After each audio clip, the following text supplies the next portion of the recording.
Hi, I'm Liselle and welcome back to my channel where I talk about all things writing, traditional publishing, and a little bit of reading. And today's video is all about how to improve character voice in your writing. And so I wanted to make this video because when I was kind of like coming up in writing and like learning about craft and that sort of thing, something that I heard said a lot online was you can't teach voice. And so voice was this very elusive thing to me in that it was this sort of concept that made the characters in a book feel distinct, feel stand out, feel unique, and feel like they were real people. And all of those traits were kind of boiled down into the word, which was voice, the voice. And this was something that was talked about so often where, you know, I would look up like literary agents and that sort of thing, and they'd be like, oh, I'm looking for a book with like a strong voice. And I was like, what does that mean? Like, what do you want? And I found that to be really difficult. And what made it more difficult is that often people would say, well, you can't teach voice. You can't teach voice. I can't teach voice. And so it was difficult because it was this thing that people would talk about with a book. They'd read it and they'd be like, oh, the voice was so strong. I just fell in love with the voice. But then would be like, but I can't teach you how to do that. And so throughout my kind of career of writing and being an author, I have realized that I do use specific tactics and strategies for voice. And I have kind of come to the feeling that you actually can teach voice. And so this is what this video is about, is really like showing you how I do this. So my process of improving character voice, creating distinct, unique character voices, and the sort of things that I do to help me create that in my stories. So this is, I think, a great video for you. For one, if you are struggling to understand what people mean when they say voice, or if you are kind of getting feedback about your work that the characters don't feel distinct or don't feel unique or don't feel like real people, those sorts of things. If that's something that you're really struggling with, or you feel like your characters are coming off flat, you're struggling to kind of give them personality, I think this is a video that may be able to help you with that. And so I'm just going to kind of outline my process, the sorts of things that I think about, because I have gotten a very great compliment throughout my career that people do think the voices of my characters are very good, very distinct, feel like real people. And so I kind of feel like I've built up, I guess, enough authority to feel like I can adequately kind of share my process for that. And hopefully that will help you out. So there will be timestamps down below. If you need to skip around, I feel like I just watched this chronologically. But again, if you're wanting to like come back later and look at different things and get reminded of stuff I said, the timestamps can be really helpful. So I will have that for this video. And yeah, let's go ahead and get started. I want to start with the discussion about authorial voice versus character voice. These aren't like hard and fast definitions. These are really definitions that I am creating to clarify a difference between the sorts of things that I'm talking about. So to me, authorial voice and character voice are sort of different focuses. And I understand why one might be teachable and one might not be. And so I'm going to talk about that. So first, to me, authorial voice. This is your style as an author, as a writer, your personal style of writing. So some people have, you know, very lush, long descriptions in their prose. Some people have certain turns of phrases that they like to use, certain sentence structures. I find that for me as an author, something I like doing a lot is I like repeating words for emphasis. I like certain sort of types of alliteration. I like certain types of metaphors. There are certain words that I use over and over in my writing. Those sorts of things are what I would say is kind of authorial voice. And to me, that's the sort of thing that is pervasive throughout your whole body of work. It is the sort of thing that makes people think, oh, I really love X author because this is how they write. I think they're talking about their authorial voice. And to me, that is different than character voice. So character voice is distinct to that character. To me, it's the difference between saying, I really love Suzanne Collins' books versus saying, I really love Katniss as a character. And so that's to me kind of the difference. And I think authorial voice, because it is so specific to who you are as a writer, is something that I would say can't be taught because it's going to be individual to each person and their style of writing. Versus character voice.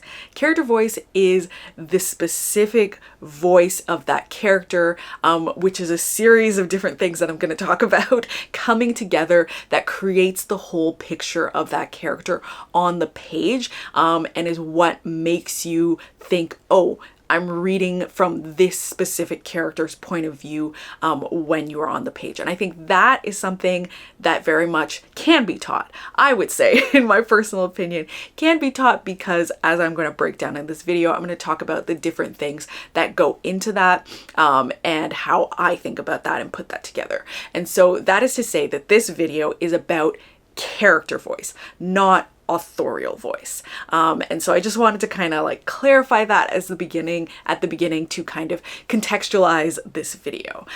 So yeah, let's go ahead forward into talking about the breakdown and the different things that go into character voice. The first step in this process is to build up your character. I do have a video which I will link down below. It's called Creating Complex Characters, in which I break down the process that I use to create the characters in my story, create sort of like main characters, that sort of thing. The things I think about, the things that I put into that character to make them a realistic, sort of multifaceted character.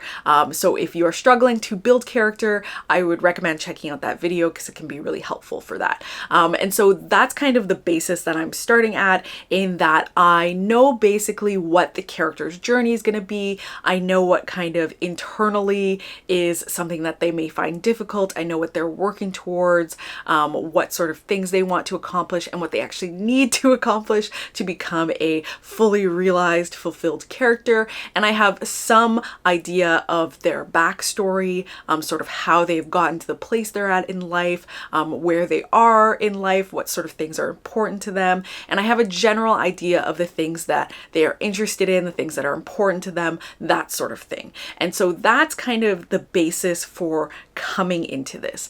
I don't think personally that you need to know everything about your character. For me, as an author, as a writer, part of the joy of writing is discovering the character's personality, discovering their voice as I actually write and as I go forward. And I find that oftentimes I do need that process of writing in order to do that, because sometimes I don't necessarily know how they're going to come across on the page, exactly how their personality is going to come forward until I'm writing it. And so I think it's a little bit twofold. Like, you can do some of this planning and process and putting these things into place, but I think some of this does come together when you are actually going through the process of writing. But just having a good solid idea to start of who the character is, I think is really helpful. Even if you are not the sort of person who's a plotter, you are more of a discovery writer, you don't want to like plan all this stuff in advance, I'm sure you still have some general idea of the character that you are putting into the story in order to kind of understand what sort of person they're going to be. So I'll use an example from a popular novel. I'll use an example from Legendborn by Tracy Deonn. So the main character, Bree, for example, she is coming into this kind of pre-college program. She has recently lost her mother and she's dealing with a lot of grief. That that is kind of enough to start if you want to start from there. Or you can like dig a little bit deeper. You can think, okay, what are the sorts of things that she's interested in? She's in this sort of pre-college program, so obviously studious, smart enough to have gotten into this, but she's also, you know, feeling like she's a little bit reckless, and wanting to kind of push past her boundaries. And so that's something else that you can think about in the character, and thinking about how that sort of character can come across on the page. And so this is what I mean. You don't necessarily need to know like a huge amount of things. You don't need to be like, this is their favorite color, and this is their favorite scent, and like, this is their favorite food. Like, you don't necessarily need to have all that information going into it. You just kind of need to know enough about the character that you can really visualize them when you are going to go and write them, and you can have a good idea of what sort of person they are. And so that's kind of the basis of starting, of like building up that character and knowing that character before you go in to, you know, actually, you know, I say put pen to paper. I'm sure a lot of us are putting keys to keyboard, putting fingers to keyboard, but just having that good solid idea of the character in your mind. The next step in this process to me is to notice how your character sees the world. Something that I find is helpful to think about is, for example, if you go to an art gallery with some of your friends and you go and you look at an art piece, each one of you is going to see different things, is going to notice different things, is going to pick up on different things. One friend may immediately look at the information that says, you know, who the artist is, and like says the name of the piece and some of the information. They may want to see that context and kind of understand and see if they recognize the artist or the name of the piece before they go on and like look at the piece. They like to have that context. You may have another friend that doesn't really want to do that. They just want to look at it and take it in and see it and look at all the different things. They may have some background or understanding of paints, and so they're noticing, oh, I think this is like an oil-based painting, etc., etc. And your other friend may not even want to be there. Maybe they were dragged on this and they just look at it and they're like, ah, lady in a boat, and then they move on to something else in their mind. You are all going to have a different kind of experience of looking at that. And so to me, that's what you want to think about when you have your character in this space and doing things. They are going to see and notice different things about the world. They are not going to interact with it in the exact same way as another character. And so that's something to really think about, to pick up on the sort of specific things that they might notice based on their personality, based on who they are, based on their journey, and to bring that into the story, to share that with the reader, put on the page the sort of different ways that they are seeing the world and interacting with the world, because that is what is going to make them feel distinct, is going to make them feel real, is going to give you an understanding of who they are. And so you don't need to say, for example, in that art gallery example, you don't need to say Linus didn't really care about art, because you can write that Linus looked at the painting, saw it was a lady in a boat, and was like, okay, cool, and then looked somewhere else. You can infer as a reader that Linus doesn't care about art. And that's something that can also help enhance your craft in terms of that show, don't tell sort of advice that comes to writing, is you're able to share things about the character without necessarily saying it explicitly. And the next step for me is to think about word choice, to think about slang, to think about really kind of the speaking choices, the word choices that go into how that character talks. So for example, if you have a younger character, they may use younger type slang words. They may have a certain style of speaking that is more in line with someone from their generation, versus if if you have even a character from that same generation who is perhaps a little bit more prim and proper for whatever reason, for whatever upbringing, maybe they choose not to use those sorts of words and they speak in a very kind of formal fashion, which can kind of, you know, give you hints about the sort of character that this sort of person is. Even regional differences in word choice. For example, someone in Canada would probably say, oh, the garbage. Someone in, you know, London might say, oh, the bin. You know, just those sorts of word choices, those sorts of examples, and even how you describe how a character moves and does things in the world. Like a more prim, proper character may carefully set things down, may be delicate, may, you know, handle things in a softer way, versus a more brash character might shove things, push things open, nudge things with their elbow. These sorts of different choices all build up and go into that character. And so those are all things to think about. For example, you have 3 different characters that are going to sit in a chair. They're going to sit in this chair. Sure, you can have them all just sit in the chair. That is an option and that is totally fine. But you can also have a character that collapses into a chair. You can have someone that lounges in a chair, someone that throws their leg over the side of the chair. All these things are things that build into that sort of character voice, pulling out that character, pulling out their personality, and being able to showcase them. And so again, of course, you can just have a character sit in a chair, but if you change that, if you shift that, if you do different choices with the words you're using, with the image that you are creating, then you can build up that character voice. You can build up the sort of uniqueness and specificity of that sort of character, and you can think, oh, that's that character. It can also help to think of the things that the character wouldn't do. So for example, if you have this very prim and proper character and all of a sudden you're like, and they slouched and threw their legs over the side of the couch, that's going to kind of be like, oh, I didn't think that's how you would do that.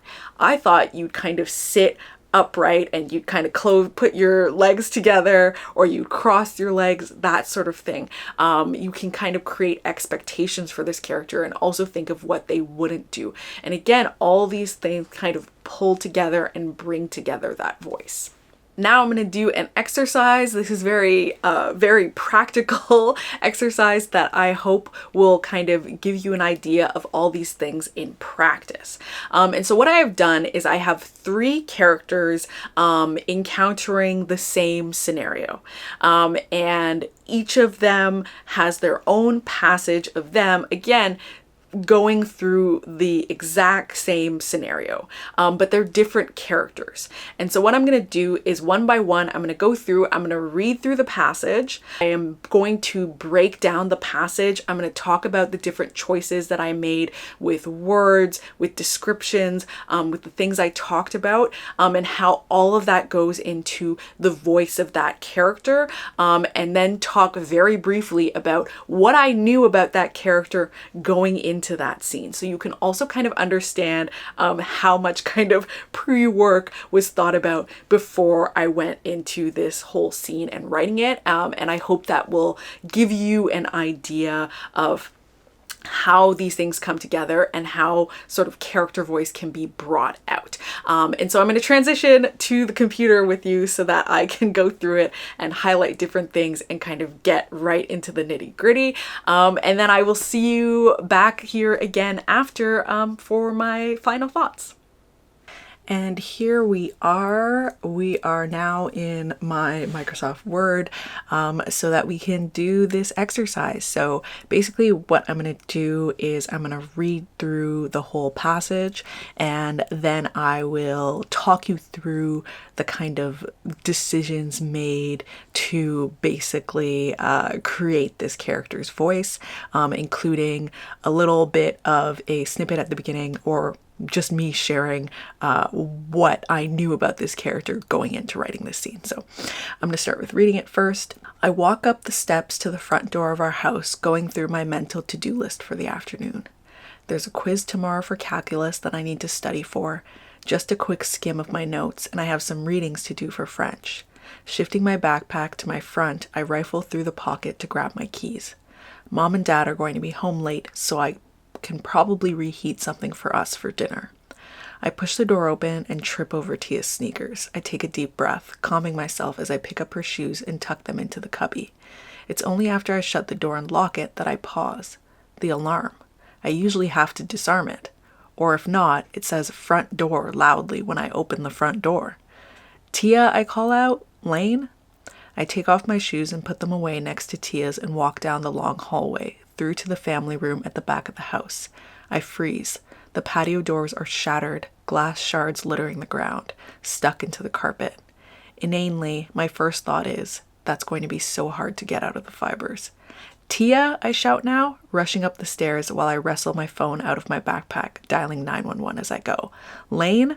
And so this is Maisie's little passage. What I knew about Maisie going into this is that she's the oldest and she's studious. That was pretty much what I was working with in terms of character, which is why I say you don't need to know a lot going into this, but I'll talk you through basically some of the decisions for voice for this. So first things first, she comes into the house and she's already doing a mental to-do list.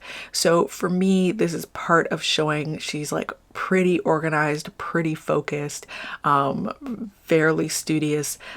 She comes to the house. The first thing that is going through her mind is like, these are all the things that I have to do. And so she's talking about kind of the schoolwork that she has to get done. And she's also thinking about the fact that her parents are going to be home late. So she knows they're going to be home late.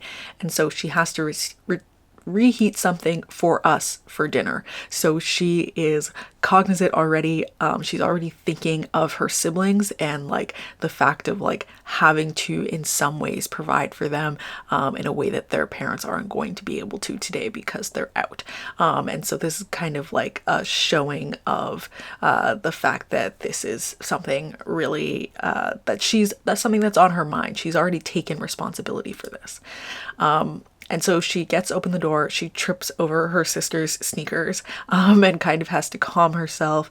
And then she picks them up and puts them away.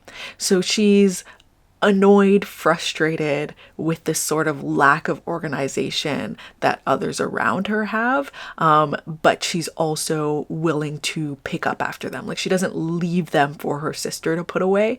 She just does it herself. She takes on that responsibility. And so that's another thing that she goes. And so then we have the alarm and noticing. So this is a kind of a noticing thing about the world, because of the sort of personality that she has, the sort of routine that she is locked into. She is aware that the alarm hasn't gone off, that she usually has to disarm it, and this kind of puts alarm bells up for her, especially the fact that it should kind of say front door when she opens the front door, and it didn't even do that. And so this is something that she is noticing about the world. She's very keyed into her routine, and then she immediately kind of seeks out her siblings to kind of check on them. But even while she's kind of stressed out about this whole thing, she still takes off her shoes and puts them next to her sisters in the cubby. Like she's still sticking to her sort of organizational bit. That's how kind of locked in she is into this. And then we get to the patio doors with the glass littering on the ground, and her first thought is like, that's going to be so hard to get out of the fibers, because she's aware that this is something that she is going to have to do. Her parents are going to be home late. She is going to be responsible for cleaning this up, and she knows that she's going to be responsible for that. Even though she has sisters, her thought isn't, oh, we'll all have to clean this out together. It's like she's already thinking, oh my gosh, this is like going to be my thing. Even though she doesn't say it's going to be my responsibility to clean this out, as a reader, you know that it's probably going to be that, because she tripped over her sister's sneakers. She had to put them away. Her parents are going to be home late. She's the one that's reheating something for them for dinner. It is sort of it goes without saying that this is going to be something that she's going to be doing sort of alone. And then from there, she immediately jumps into action, dialing 911 as she goes, etc. So there's a few things, yeah, happening in here. I would also say kind of the tone of the passage. It's pretty, not necessarily formal, but she doesn't really use any slang words, anything like that. She has a sort of casual vocabulary, but she's also not really like doing a lot of yeah, she's not popping in along slang words and that sort of thing, which is also something about her character and like giving insight into that. So we're gonna move on to the next character, and I think that will also, like, having that comparison will help out as well. This is Tia. Okay, so I'm gonna read first and then we'll go through it. I stomp up the front steps to the house, scrolling through my phone while Halsey blasts through my earbuds. I've saved a few videos of nail designs I want to try, and I go over them so I can figure out which I want to do. I scowl at my current set. There's nothing wrong with it exactly, I just want to do something new. I shove my key in the lock and turn, pushing the door open with my hip. I close it behind me and kick off my sneakers. I head down the hallway and turn to the left into the kitchen, rifling through the fridge. I'm going to need some fuel for the 3 to 4 hours it's going to take me to do my nails. Wait, are Mom and Dad working late tonight? I check the family group chat, scrolling back through the entries as I lean against the counter. Yep, not home until 10. What are we going to eat? Maisie should be home by now. Maybe I can pressure her into takeout. I am not eating more leftovers. Maisie, I call. She should be home first today. I go back into the hallway and into the family room, poking my head in. My jaw drops when I see the broken patio doors, shattered with all this glass everywhere. Holy shit, are we being robbed? Like, right now? I take out my phone and hit the record button, aiming the camera at the mess. So I just came home to this? What the f***? I think we're being robbed or something, which is wild because we don't even have anything that nice.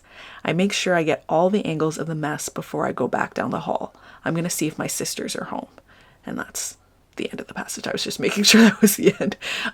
So I think this just like comparison of the two is really helpful right off the bat. So they are doing the same scenario. They come home from school, they go into the family room, they see the glass shattered, patio doors, and they react to it.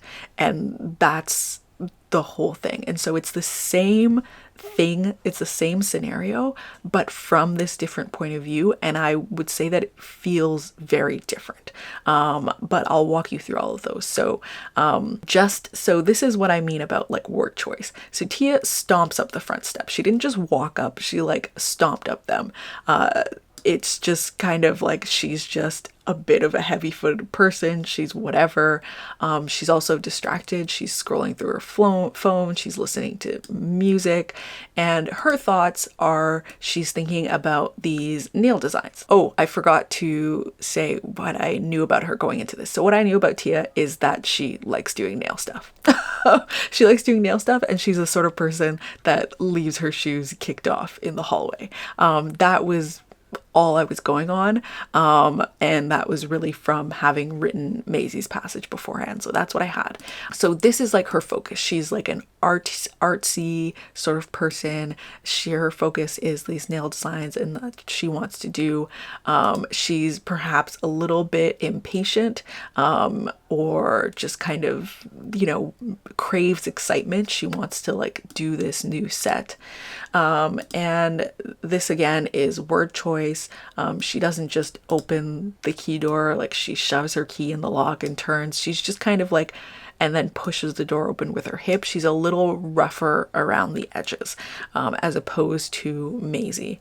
And so she gets in the doorway, she kicks off her sneakers, doesn't think about it at all, and just heads down the hallway. So this is a difference between like noticing between like her and Maisie. Maisie is attached to her routine. She notices that the alarm is not working properly. Whereas Tia, no idea, didn't notice it, maybe wouldn't have even heard it with her headphones in. She's kind of just whatever. That's not something that she cares about.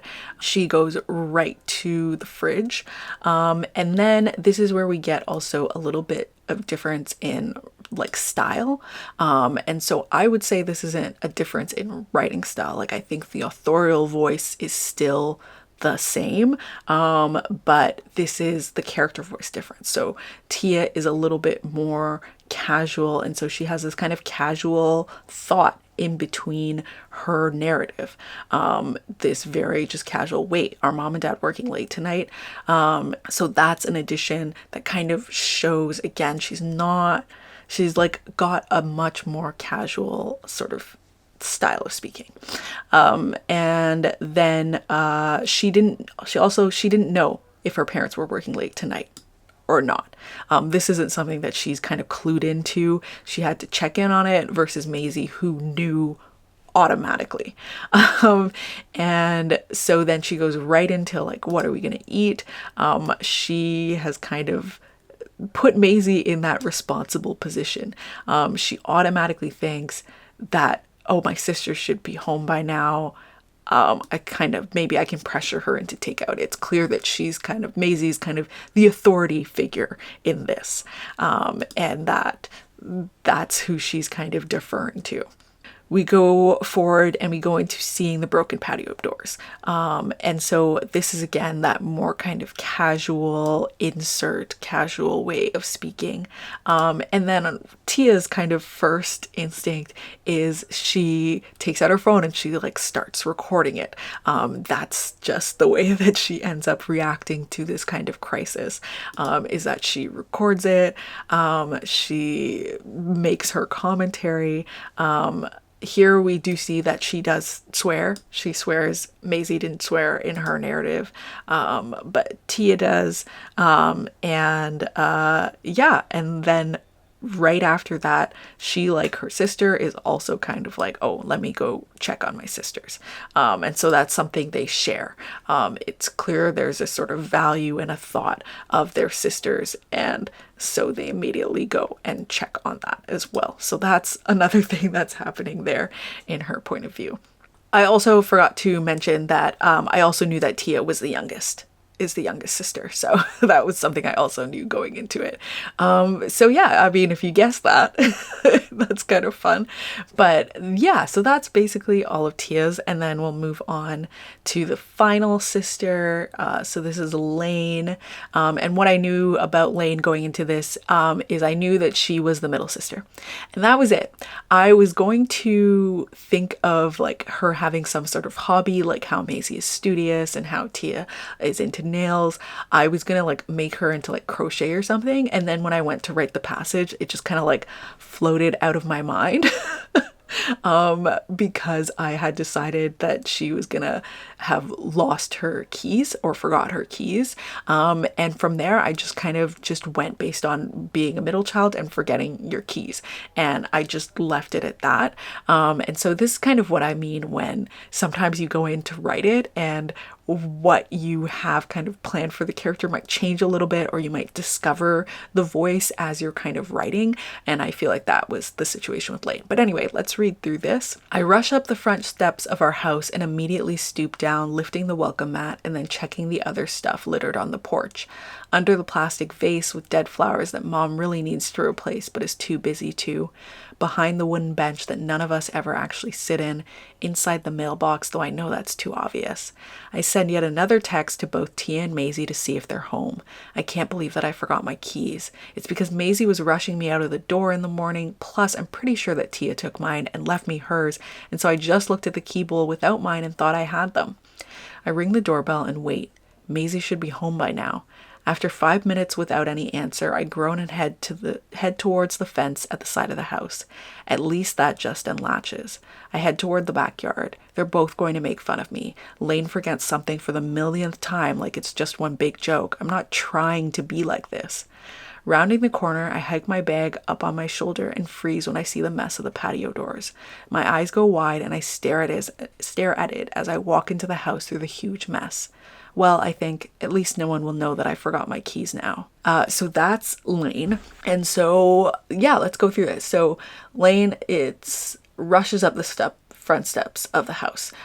So that's right away a different sort of vibe. She is kind of, there is a sort of franticness. So she lifts the welcome mat, she checks the plastic vase, she checks the wooden bench, she's looking for spare keys, and not really kind of finding it.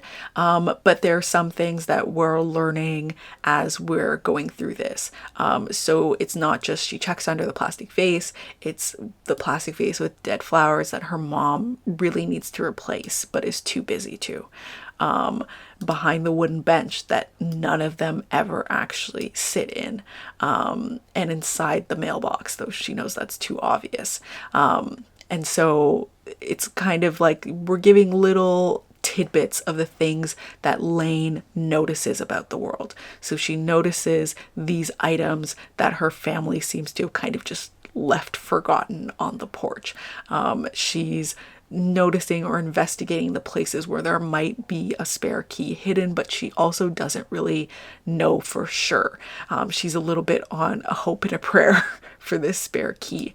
And that's also her first instinct. Well, sort of second instinct, because she sent a text to her sisters earlier, but she's kind of frantically trying to find this key. She wants to do this herself. Even though she's kind of sent the text to her sister, there's some inkling that either she feels they're not totally reliable, or otherwise that she just should be able to do this. And so she tries really hard to find that key. And then we go through, we learn that, her older sister was rushing her out of the door. And so she's kind of, putting a little bit of blame on her. Also putting a little bit of blame on the fact that Tia probably took her keys. So Lane has had this thing where she checks the key bowl to see if she's taken her keys to make sure that she hasn't forgotten them. And she did that, but Tia took her keys, and so that's why she thought she had them. And so there is a little bit of like her kind of being irritated with her sisters for kind of being at least partly responsible for why she's forgotten these keys. She's also aware that kind of Maisie should be home by now, even though Tia would also be home. She's kind of like, this is the sister who she's kind of relying on coming to the doorbell and waiting. So you see again that sort of situation in which Maisie, the older sister, the responsible sister, is being relied on by all of them.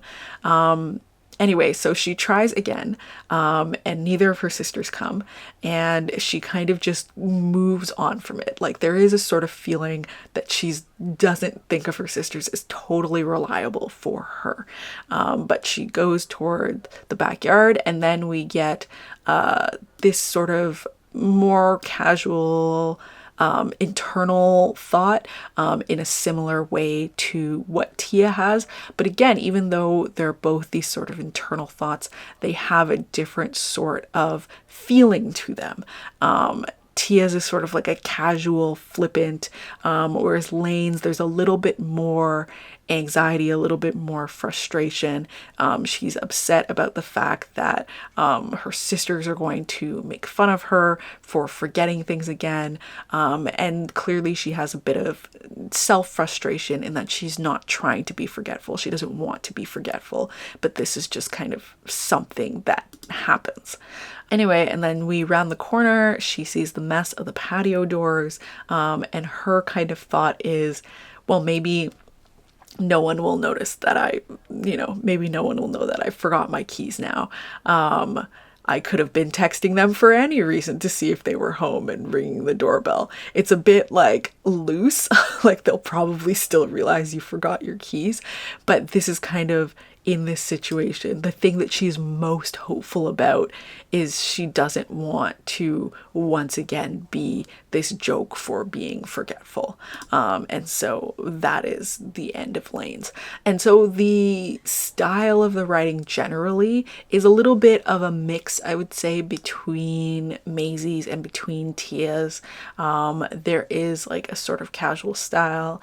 Lane also either does not swear in this particular section, and has some of those like casual thought bits, but of a different tone than what Tia has. So I hope that this has kind of given you a little bit of a demonstration, in that this is the same scenario. They are all arriving home from school. They are all discovering this glass shards, but I hope that it feels very distinct from each point of view, that you can feel the differences between the voices of the characters, between the things that are important. You can see that word choice difference, the sort of casual thoughts difference in like use of slang or swearing and that sort of thing.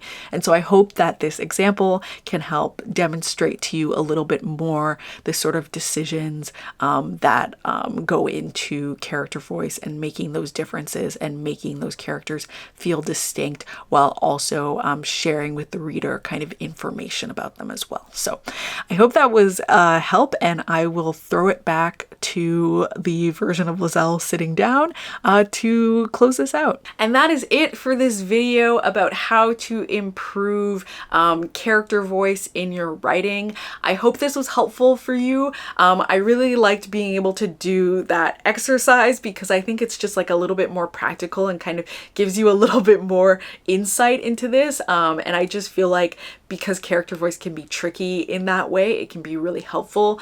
And so, yeah, I hope in general that this helped you out in kind of understanding ways to create that sort of character voice to make it sound unique and distinct, and how to set those things apart, how to set characters apart, and that helps you out. If you have any questions for me, feel free to put them down in the comments and I will answer to the best of my ability.